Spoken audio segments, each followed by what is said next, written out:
No encontro passado nós falávamos sobre o governo Fernando Collor e o seu plano Collor, né? O plano que promove, que fica conhecido mais por promover o confisco, né? Por ter confiscado a poupança no Brasil. Até hoje muitas pessoas não se esquecem, até porque do prejuízo que tomaram.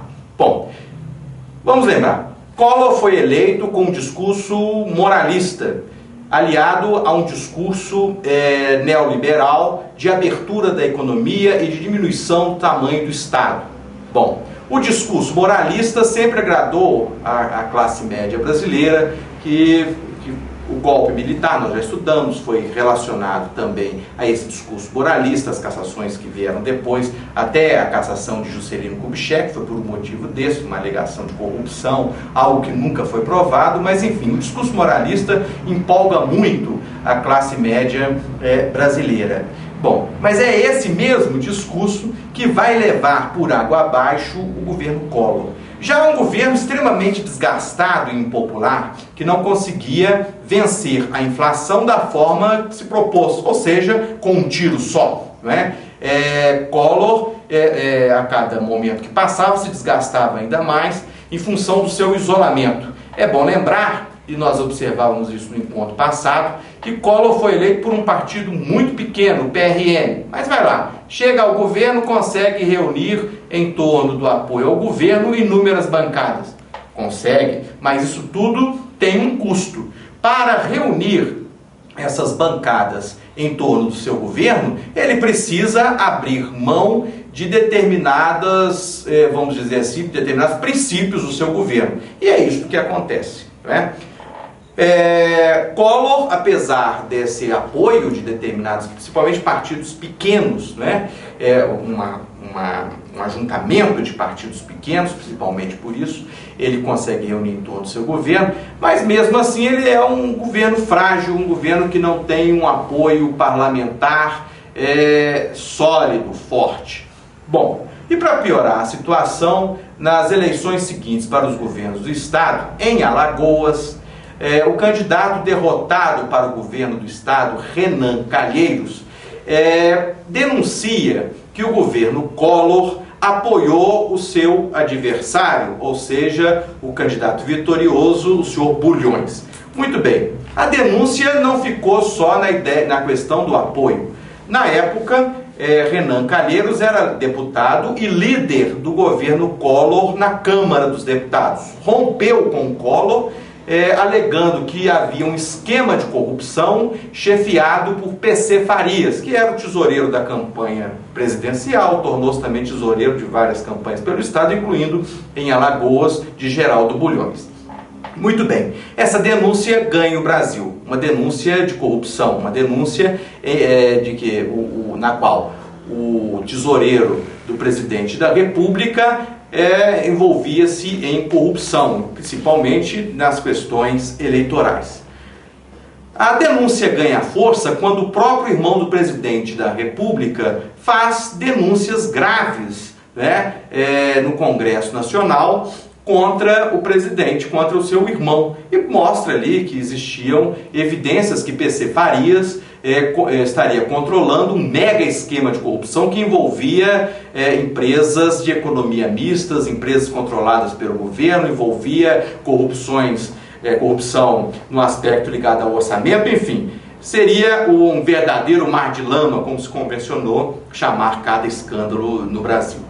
Bom, é movida então uma campanha pelo impeachment, ou seja, pela retirada, pela cassação do presidente da República. Ele, percebendo que não teria condições de vencer no Congresso e derrubar essa ideia do impeachment, ele prefere renunciar. Collor renuncia à presidência da República sem sofrer o processo de impeachment e, em seu lugar, assume Itamar Franco. Outros tantos presidentes da República já renunciaram. Renunciou Deodoro, renunciou Jânio Quadros e renunciou Fernando Collor. Mas nenhum havia renunciado diante da ameaça do impeachment, do impedimento de governar, de responder por crime de responsabilidade. Nenhum havia feito isso. E as transições do Brasil também, quando há renúncia, quando há golpe do presidente para o vice, também são sempre tradicionalmente complicadas. E desta vez não foi tranquila. Itamar Franco assume de forma serena, né, vamos dizer assim, a presidência da República.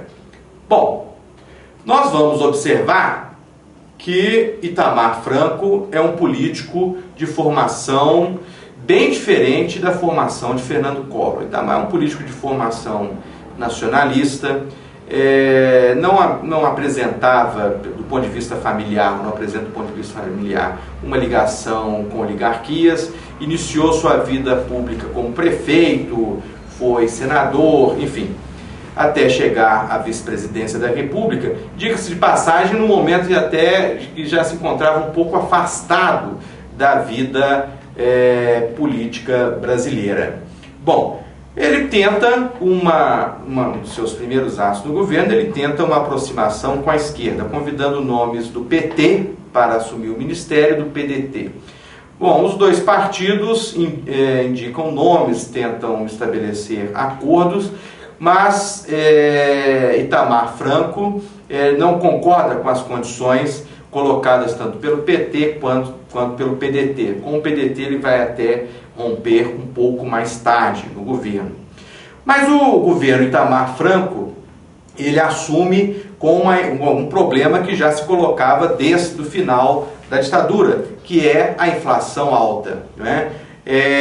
No primeiro ano de governo Itamar Franco, a inflação chega a 1.782%. 1.782%.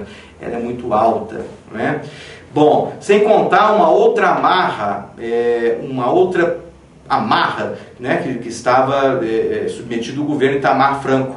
O FMI, né, controlava, em função dos empréstimos que fez ao Brasil, a política econômica. Havia uma influência muito forte do FMI. Por quê? É condição, né? Quando o Fundo Monetário Internacional empresta algum recurso a um país que está passando por problemas, esse país fica na obrigação de colocar em prática a política de ajustes determinadas pelo Fundo Monetário Internacional. E isso limita muito o poder deste país que está recebendo esse empréstimo do Fundo Monetário Internacional. E isso havia acontecido exatamente ali no final, né, do governo Collor. E sem contar que também no governo Sarney nós vamos ter essa mesma situação, apesar de o Sarney ter decretado a moratória logo no início do seu governo. Passam então pela área econômica do governo Itamar Franco diferentes nomes, com diferentes formas de pensar. Mas prioritariamente nós vamos observar que o cargo de ministro da Fazenda foi entregue ou aos políticos do PFL, ou, como foi o caso final, a um político do PSDB, Fernando Henrique Cardoso, que vai assumir o Ministério da Fazenda. E é exatamente Fernando Henrique Cardoso que vai, na qualidade de ministro da Fazenda, coordenar o plano econômico do governo Itamar Franco, ou seja, o Plano Real, vai receber este nome posteriormente. O que seria o Plano Real? É um plano de estabilização econômica, estabilizar a economia, mas com uma preocupação voltada, sobretudo, para a estabilização monetária. É aquilo que nós já falávamos. A inflação no Brasil, ela é vista desde a ditadura militar como uma questão monetária. Você não há preocupação com a questão estrutural. Então, mais uma vez, é um plano preocupado em resolver o problema da inflação a partir de uma visão monetarista. Mas é um plano que apresenta algumas diferenças. Primeiro, ao contrário do que foi o plano Cruzado e o plano Collor, ele não chega de uma vez como uma bomba que explode e mudou tudo da noite para o dia. De repente a moeda mudou de nome, de repente os valores que eu possuía depositados no banco, que as pessoas possuíam depositadas no banco, eles deixam de existir, passam para a mão do governo. Não foi bem assim não, foi até bastante diferente, ele veio gradualmente, né? Mas de um modo geral, o Plano Real, ele funcionava da seguinte forma: ele não mudou a moeda de uma vez, o nome da moeda de uma vez, continuou ali circulando a moeda antiga, né? Mas criou um indexador ao dólar, a Unidade Real de Valor, URV. Então você passava a cotar as mercadorias no Brasil a partir da Unidade Real de Valores, a URV, né? Essa URV era um indexador, ela apresentava um valor, né, a partir do valor do dólar. Então toda vez que o dólar subia, ele não vai apresentar queda. Toda vez que o dólar subia, ela era reajustada, de modo a uma URV está ali próximo ao valor do dólar. Então vejam bem o que vai acontecer. Na realidade, o Plano Real, em princípio, ele vai dolarizar os preços no Brasil. Nós vamos passar por um período de dolarização dos preços. Isso não foi exclusivo do Brasil. Na Argentina, o processo foi ainda mais radical, porque o dólar foi permitida a circulação livre do dólar no mercado argentino, que vai provocar posteriormente uma crise muito mais séria. Mas nós vamos ver isso mais adiante. Bom, um aumento na carga dos impostos. Nós vamos ter o aumento na carga dos impostos, que é algo que nós estamos observando aí ainda hoje. O governo precisa aumentar a sua arrecadação, né? E também uma novidade, como sempre, o fortalecimento do poder executivo no que se diz respeito à economia. O governo executivo passa a ter, a partir do Fundo Social de Emergência, o direito de dispor de 18% do orçamento da forma que bem entender.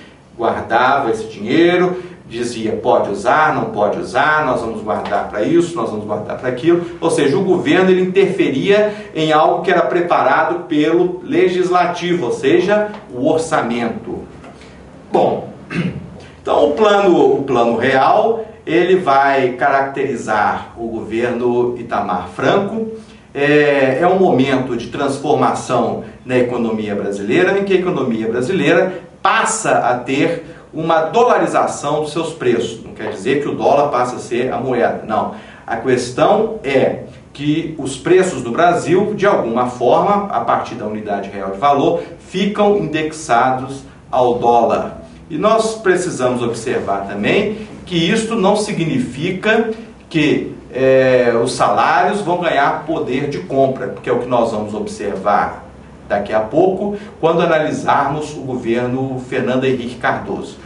Bom, finalizando o governo Itamar Franco, governo que vai de 1992 a 1994, apresenta essa transformação, ou esse novo plano econômico, que foi chamado de Plano Real, e o seu ministro da Fazenda, Fernando Henrique Cardoso, assumindo um discurso bem próprio da época, um discurso que empolgou muito, não só o Brasil, mas toda a América Latina, que foi o discurso neoliberal, apresenta-se como candidato a presidente da República e vence no primeiro turno as eleições de 1994. É o que nós vamos ver agora no nosso próximo ponto.